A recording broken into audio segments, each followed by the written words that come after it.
Krishna జలాలపై case విచారణకు తీసుకో తెలంగాణ పిటిషన్ను తిరస్కరించిన సుప్రీం. ఉద్దానంలో కిడ్నీ సమస్యలకు ప్రత్యేక కమిటీ, డయాలసిస్ సెంటర్ ఏర్పాటు చేస్తామన్న కేంద్ర మంత్రి నడ్డా. ఉద్యమంలో లేని వారికి ప్రమోషన్లు, పాల్గొన్న వారికి వేధింపులు, తెలంగాణ శాసనమండలి చైర్మన్ స్వామిగౌడ్ కీలక వ్యాఖ్యలు. వాహనదారులకు రిజిస్ట్రేషన్, డ్రైవింగ్ లైసెన్సుల మోత, నేటి నుంచి అమల్లోకి పెరిగిన రవాణా శాఖ ఫీజులు. ప్రీమియర్ బ్యాడ్మింటన్ లీగ్ లో సెమీస్ కు చేరిన అవధి, బెంగళూరుపై 4-3 తేడాతో నెగ్గిన సైనా టీం. సమాజ్వాదీ పార్టీలో సంక్షోభం సమసిపోయినట్లుగానే కనిపిస్తోంది. పార్టీలో ఎలాంటి చీలిక లేదని తేల్చి చెప్పిన ములాయం సింగ్ యాదవ్ పార్టీ మళ్లీ అధికారంలోకి వస్తే అఖిలేషే ముఖ్యమంత్రి అని స్పష్టం చేశారు. పార్టీలో ఐక్యత కోసం ప్రయత్నిస్తున్నామన్నారు ములాయం. త్వరలోనే ఎన్నికల ప్రచారం ప్రారంభిస్తున్నట్లుగా చెప్పారు.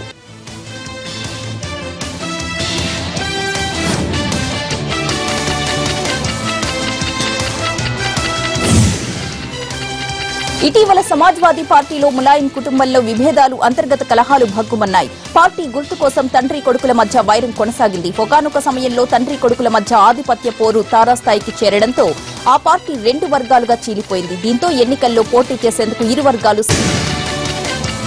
సైకిల్ గుర్తు కోసం పట్టుబట్టిన అఖిలేష్, ములాయం వర్గాలు నిన్న మధ్యాహ్నం కేంద్ర ఎన్నికల సంఘాన్ని కలిశాయి. పార్టీ గుర్తు తమకే కేటాయించాలంటూ ఈసీకి విన్నవించాయి.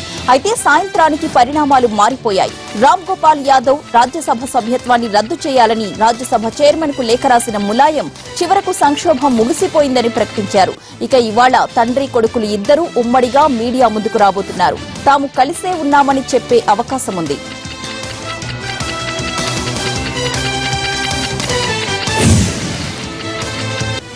వాహనదారులకు బ్యాడ్ న్యూస్. ఇవాల్టి నుంచి వాహనాల రిజిస్ట్రేషన్లు, driving licence, renewal fees, fitness certificate, road tax భారీగా పెరగబోతున్నాయి. గతంలో డ్రైవింగ్ లైసెన్స్ కు 600 ఉండగా పెరిగిన ధర ప్రకారం 1200 చెల్లించాల్సి ఉంటుంది. డ్రైవింగ్ లైసెన్స్ గడువు ముగిసిన తరువాత రెన్యువల్ చేసుకోకపోతే ఏడాదికి 1000 చొప్పున పెనాల్టీ వేయనున్నారు. వాహనాలకు ఫిట్నెస్ సర్టిఫికెట్ గడువు ముగిసిన తరువాత రెన్యువల్ చేసుకోకపోతే రోజుకు 50 చొప్పున పెనాల్టీ వేస్తారు.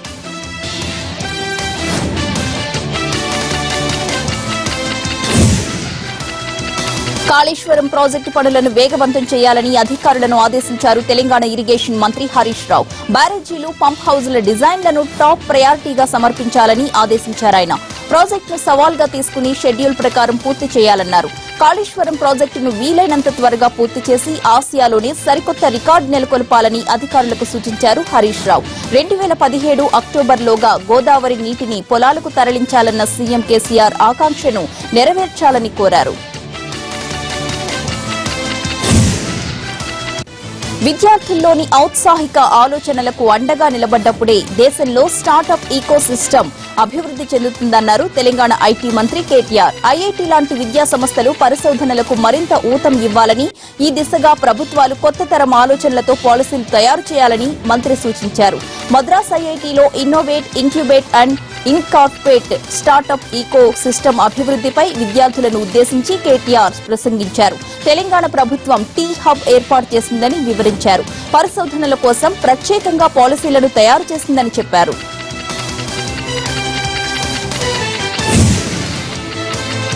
తెలంగాణ ఉద్యమంలో పాల్గొన్న వారికి నోటీసులిచ్చి ఇబ్బంది పెడుతున్నారని కమెంట్ చేశారు మండలి చైర్మన్ స్వామిగౌడ్.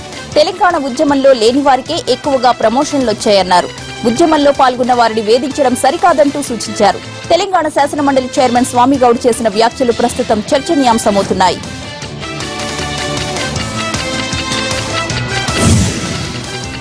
గిరిజనుల కోసం తెలంగాణ ప్రభుత్వం ఏం చేసిందో చెప్పాలని మంత్రి చందూలాల్ ను ప్రశ్నించారు సిపిఎం రాష్ట్ర కార్యదర్శి తమ్మినేని వీరభద్రం. తమ ప్రశ్నకు సమాధానం చెబితే సిపిఎం ఆధ్వర్యంలో జరుగుతున్న పాదయాత్రను ఆపేస్తామన్నారు. గిరిజన శాఖ మంత్రిగా ఉన్న చందూలాల్ వల్ల ఆదివాసీలకు ఒరిగిందేమీ లేదని మండిపడ్డారాయన. మహబూబాబాద్ జిల్లా తొర్రూర్ వెలికట్టే గ్రామంలో తమ్మినేని పర్యటించారు. గిరిజనులు ఎదుర్కొంటున్న సమస్యలపై రాష్ట్ర ప్రభుత్వం వెంటనే స్పందించాలని డిమాండ్ చేశారు.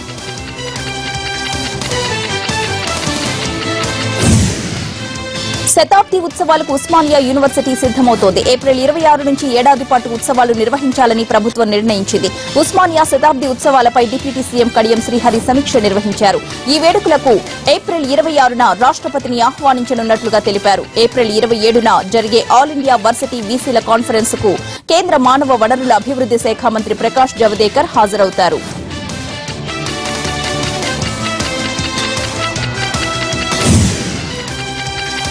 తెలంగాణలో ఎంసెట్ పరీక్షా విధానం యథావిధిగా కొనసాగుతుందన్నారు రాష్ట్ర ఉన్నత విద్యామండలి చైర్మన్ పాపిరెడ్డి. పరీక్ష ఆన్లైన్, ఆఫ్లైన్ అనే విషయం ఈ నెల 12న రాష్ట్ర ఉన్నత విద్యాశాఖ మంత్రి కడియం శ్రీహరి స్పష్టం చేస్తారన్నారు. అధ్యాపకుల సంఘం క్యాలెండర్ ను పాపిరెడ్డి ఆవిష్కరించారు. ప్రత్యేక రాష్ట్రం వచ్చినా కొన్ని ఆంధ్ర కళాశాలల ఆధిపత్యం కొనసాగుతోందని, దీనివల్ల అధ్యాపకులు వేతనాల విషయంలో తీవ్ర ఇబ్బందులు ఎదుర్కొంటున్నారన్నారు పాపిరెడ్డి.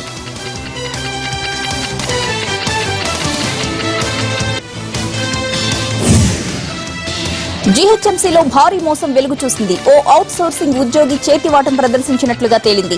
కార్పొరేషన్ కు చెందిన సుమారు 25 లక్షల రూపాయల నగదును సొంత ఖాతాకు మళ్లించుకున్నట్లు అధికారులు నిర్ధారించారు. పాండురంగం అనే అవుట్ సోర్సింగ్ ఉద్యోగి కాంట్రాక్టర్ల ఈఎండీలను సొంత ఖాతాల్లో వేసుకున్నాడు. విషయం తెలిసిన జీహెచ్ఎంసీ అధికారులు పోలీసులకు ఫిర్యాదు చేయాలని నిర్ణయించారు. అయితే పాండురంగం గతంలో రాజేంద్రనగర్ సర్కిల్ మేనేజర్ గా పనిచేసి గతేడాదే పదవీ విరమణ చేశారు. అనంతరం అవుట్ సోర్సింగ్ ఉద్యోగిగా చేరాడు.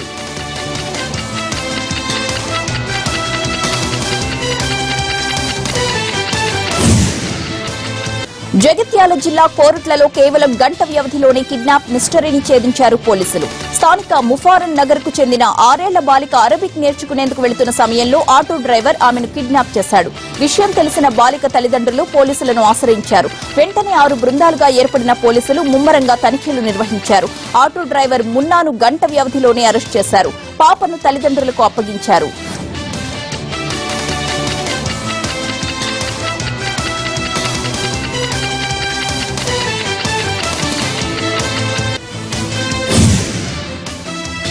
హైదరాబాద్ మాదాపూర్లో జరిగిన ప్రమాదంలో ఓ యువకుడికి తీవ్రంగా గాయాలయ్యాయి. పోలీస్ స్టేషన్ సమీపంలోని టర్నింగ్ లో బైక్ మదుపు తప్పి డివైడర్ ను ఢీకొట్టింది. దీంతో వెనుక కూర్చున్న యువకుడు బైక్ పై నుంచి ఎగిరి రోడ్డుపై పడ్డాడు. తీవ్ర గాయాలు కావడంతో సమీపంలోని ఆసుపత్రికి తరలించారు.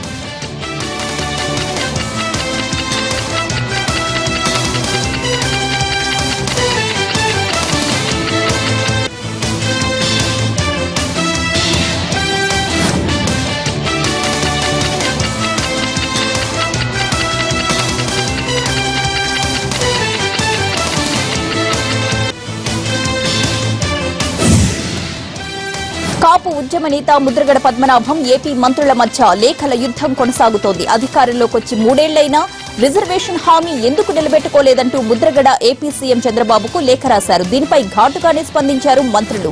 వ్యక్తిగత ప్రయోజనాల కోసం ముద్రగడ విద్వేషాలను రెచ్చగొడుతున్నారంటూ మంత్రులు చినరాజప్ప, నారాయణ, గంట, మృణాలిని లేఖ రాశారు. తల్లి, పిల్ల కాంగ్రెస్లతో భేటీలు జరుపుతూ కాపు సోదరులకు కీడు చేస్తున్నారని ఆగ్రహం వ్యక్తం చేశారు. ముద్రగడ తీరును కాపు సామాజిక వర్గం అసహ్యించుకుంటోందని విమర్శించారు మంత్రులు.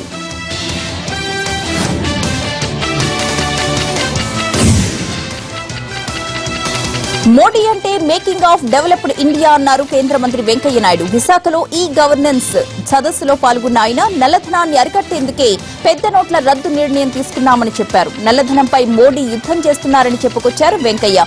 విశాఖకు రైల్వే జోన్ వస్తుందన్నారు కేంద్ర మంత్రి.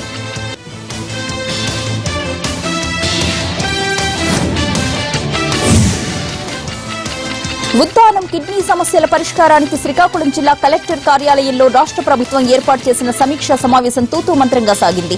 వైద్య ఆరోగ్య శాఖ ఉన్నతాధికారులు రావాల్సి ఉన్నప్పటికీ కేవలం పంచాయతీరాజ్ శాఖ అధికారులు మాత్రమే సమావేశానికి హాజరయ్యారు. స్థానిక నేతలు ఆర్డబ్ల్యూఎస్, స్థానిక వైద్య ఆరోగ్య శాఖ అధికారులతో సమావేశాన్ని నిర్వహించి వెళ్లిపోయారు. పవన్ కళ్యాణ్ పర్యటనతో స్పందించిన ప్రభుత్వం సమీక్షా సమావేశం ఏర్పాటు చేసిన అధికారులు అంతగా పట్టించుకోకపోవడంతో కిడ్నీ బాధితులు ఆగ్రహం వ్యక్తం చేస్తున్నారు.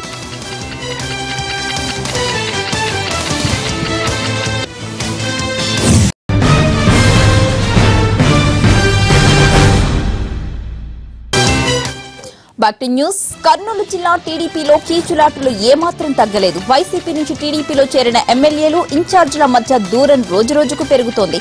కొన్ని నియోజకవర్గాల్లో ఎమ్మెల్యేలదే ఆధిపత్యం అయితే మరికొన్ని నియోజకవర్గాల్లో ఇన్ఛార్జీలదే పెత్తనం కొనసాగుతోంది. విభేదాల కారణంగా పార్టీ, ప్రభుత్వ కార్యక్రమాలకు దూరంగా ఉంటున్నారు నేతలు.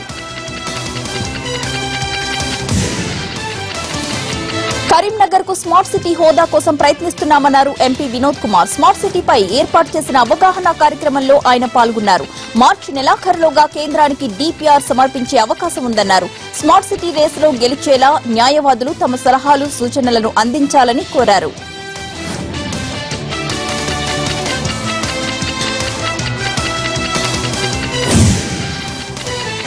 నవ్యాంధ్ర రాజధాని అమరావతి మరో మెగా ఈవెంట్ కు వేదిక కాబోతోంది. కృష్ణానదీ తీరంలో 3 రోజుల పాటు ఎయిర్ షో నిర్వహించేందుకు ఏపీ ప్రభుత్వం ఏర్పాట్లు చేస్తోంది. జనవరి 12 నుంచి 14 వరకు 3 రోజుల పాటు ఎయిర్ షో జరుగుతుంది. బ్రిటన్ నుంచి తెప్పించిన 4 మినీ ఎయిర్ క్రాఫ్ట్లతో కృష్ణానది, పున్నమి ఘాట్, భవానీ ఘాట్ ప్రాంతంలో విన్యాసాలు నిర్వహిస్తారు. 1,00,000 మంది ఎయిర్ షో చూసేలా ఏర్పాట్లు చేశారు అధికారులు.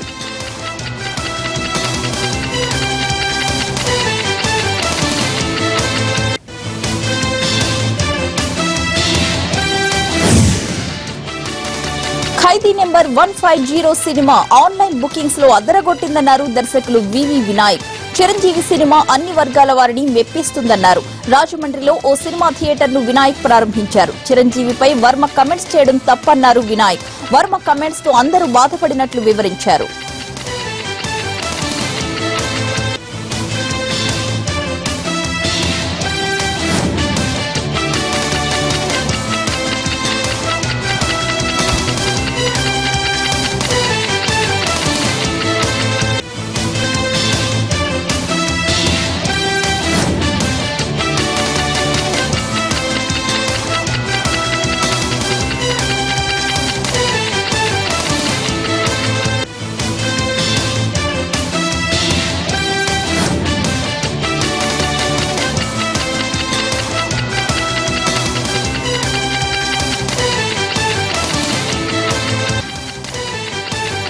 సైన్యంలో ఉద్యోగం సంపాదించాలని, దేశ రక్షణలో భాగం పంచుకోవాలని చాలా మంది అనుకుంటారు. కానీ అది అంత తేలికైన విషయం మాత్రం కాదు. ఇక విపత్కర పరిస్థితుల్లో విధులు నిర్వహిస్తుంటుంది సైన్యం. అయితే సైనికుల కష్టాలను వీడియో తీసి ఫేస్బుక్ లో పోస్ట్ చేశాడు ఓ జవాన్. అందులో తాము ఎదుర్కొంటున్న సమస్యలన్నింటినీ వివరించాడు.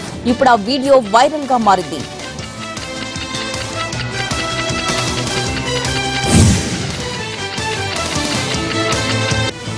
దేశంలో అవినీతి పెరిగిపోతూ ఉండడంతో తమకు సరైన ఆహారం లభించడం లేదని తేజ్ బహదూర్ అనే జవాన్ ఆవేదన వ్యక్తం చేశారు. సరైన సౌకర్యాలు లేకపోవడంతో పాటు మాడిపోయిన రోటీ తింటున్నామని వివరించాడు. నీళ్ల టీ తాగుతున్నామని, 10 గంటలు డ్యూటీ చేసొచ్చాక రాత్రి సమయంలో పసుపు, ఉప్పు కలిపిన సూప్ తాగుతున్నామని వీడియోలో తేజ్ బహదూర్ పేర్కొన్నాడు. దేశమంతా ఎంతో గర్వంగా చెప్పుకునే జవాన్లు అనుభవిస్తున్న క్షోభ గురించి అందరికీ తెలియాలని ఈ వీడియో తీసినట్లు తెలిపాడు. ఈ విషయంపై స్పందించిన కేంద్ర హోంశాఖ మంత్రి రాజ్నాథ్ సింగ్ విచారణకు ఆదేశించారు.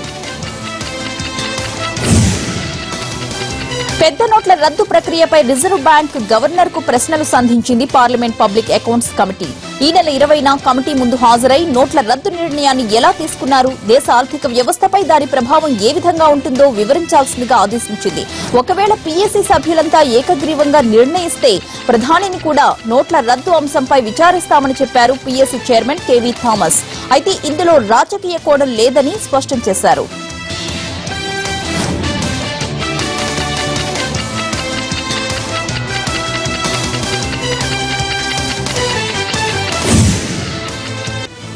రైల్వే రంగానికి ప్రాధాన్యత ఇస్తామన్నారు ప్రధాని మోడీ. భారతీయ రైల్వేను ప్రగతి పట్టాలపై పరుగులు పెట్టించేందుకే కృషి చేస్తున్నామన్నారు. గుజరాత్లోని గాంధీనగర్ రైల్వే స్టేషన్ ఆధునికీకరణ పనులకు మోడీ భూమి పూజ చేశారు. రైల్వేల విస్తరణ, అభివృద్ధి, ఆధునికీకరణ, సామాన్యుల జీవితాల్లో నాణ్యమైన మార్పు తీసుకురావడంలో రైల్వేలు ఉపకరించేలా దృష్టి పెట్టినట్లు మోడీ వివరించారు. రైల్వేల్లో వసతుల కల్పనకు, వ్యవస్థలో మార్పులు తెచ్చేందుకు యుద్ధ ప్రాతిపదికన చర్యలు చేపట్టినట్లు చెప్పారు Modi.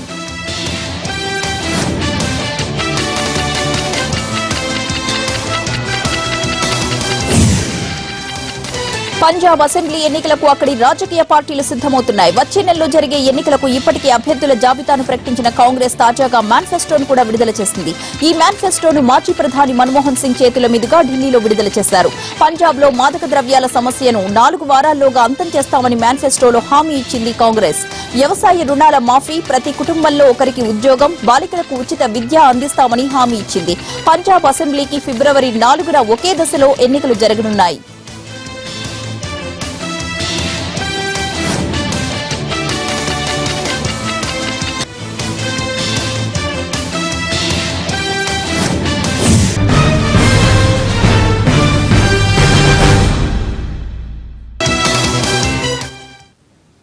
Back to news. Punjab Congress election మేనిఫెస్టోపై ఢిల్లీ సీఎం ఆప్ జాతీయ కన్వీనర్ అరవింద్ కేజ్రీవాల్ ఆగ్రహం వ్యక్తం చేశారు. పంజాబ్ మేనిఫెస్టోలో ఇచ్చిన హామీల్లో ఒక్కదాన్నైనా కాంగ్రెస్ పాలిత రాష్ట్రాల్లో అమలు చేశారా అని ప్రశ్నించారు. మరి అక్కడ ఎందుకు అమలు చేయరని ట్విట్టర్లో ప్రశ్నించారు. కాంగ్రెస్ ఇచ్చిన హామీలన్నీ బూటకమేనన్నారు.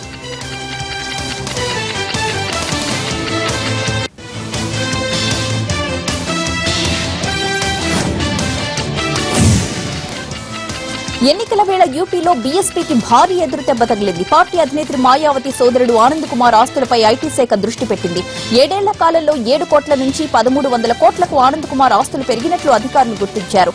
2007 నుంచి 2014 మధ్య కాలంలో ఈ ఆస్తులు గణనీయంగా పెరిగాయంటున్నారు. అయితే 2007 నుంచి 2012 వరకు యూపీ సీఎంగా మాయావతి పనిచేశారు. ఈ సమయంలోనే ఆనంద్ కుమార్ సంపద భారీగా పెరగడంతో ఐటీ అధికారులు విచారణ జరుపుతున్నారు.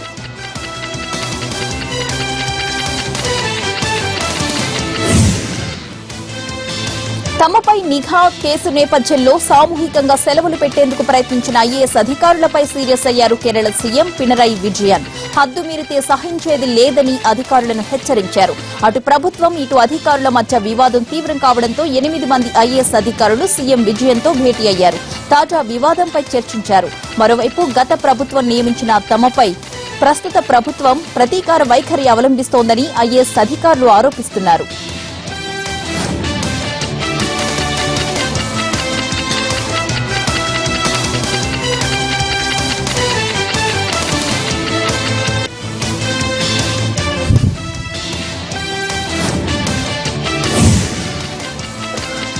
సంక్రాంతి తరువాత తమిళనాడుకు కొత్త సీఎంగా శశికళ బాధ్యతలు స్వీకరించే అవకాశం ఉంది. పన్నీర్ సెల్వం స్థానంలో చిన్నమ్మ శశికళ ముఖ్యమంత్రి అవుతారంటూ తమిళనాడులో జోరుగా ప్రచారం సాగుతోంది. పార్టీ ప్రధాన కార్యదర్శిగా ఉన్న వ్యక్తి సీఎంగా బాధ్యతలు నిర్వహించడం అన్నాడీఎంకేలో సంప్రదాయంగా వస్తోంది. పార్టీ వ్యవహారాలు కొలిక్కి రావడంతో శశికళ మద్దతుదారులంతా సీఎం పదవి చేపట్టాలని కోరుతున్నారు. ఈ నెల 12 లేదా 18న శశికళ ముహూర్తంగా పెట్టుకున్నట్లు ఆమె వర్గీయులు చెబుతున్నారు. మరి ఇప్పటికీ అమ్మ మాటే చెబుతున్న పన్నీర్ సెల్వం శశికళకు ఎంతవరకు సహకరిస్తారు అన్న ప్రశ్న తలెత్తుతోంది.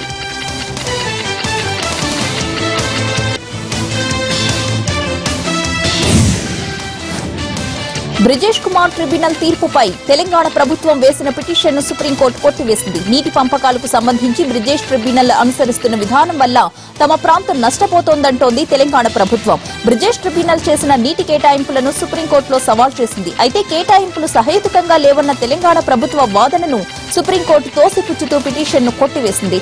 మిగిలిన పిటిషన్లపై విచారణ కొనసాగుతుందని స్పష్టం చేసింది అత్యున్నత న్యాయస్థానం.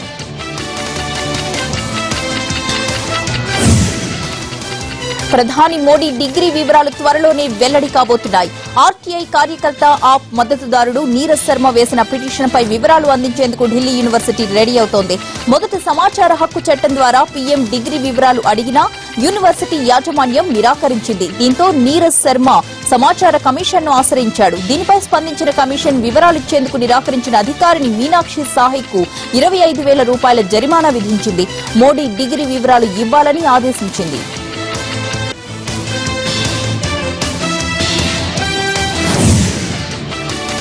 ఈ కామర్స్ దిగ్గజం ఫ్లిప్కార్ట్ ఇండియా కొత్త సీఈఓను నియమించింది. సీఈఓగా ఉన్న company co founder Binny Bansal place లో కళ్యాణ్ కృష్ణమూర్తిని నియమిస్తున్నట్లు ప్రకటించింది. కొత్తగా రూపొందించిన గ్రూప్ సీఈఓ బాధ్యతలను బన్సల్ కు అప్పగించినట్లుగా కంపెనీ తెలిపింది. టైగర్ గ్లోబల్ మాజీ ఎగ్జిక్యూటివ్ అయిన కృష్ణమూర్తి ఫ్లిప్కార్ట్ లో గత జూన్లో చేరారు. అయితే తాజా మార్పులు ఊహించినవే అంటున్నాయి కంపెనీ వర్గాలు.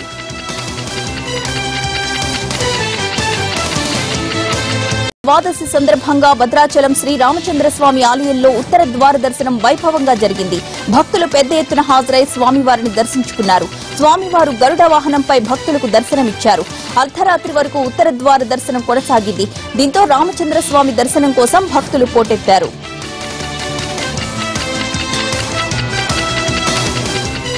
ఉత్తర ద్వారము నుండి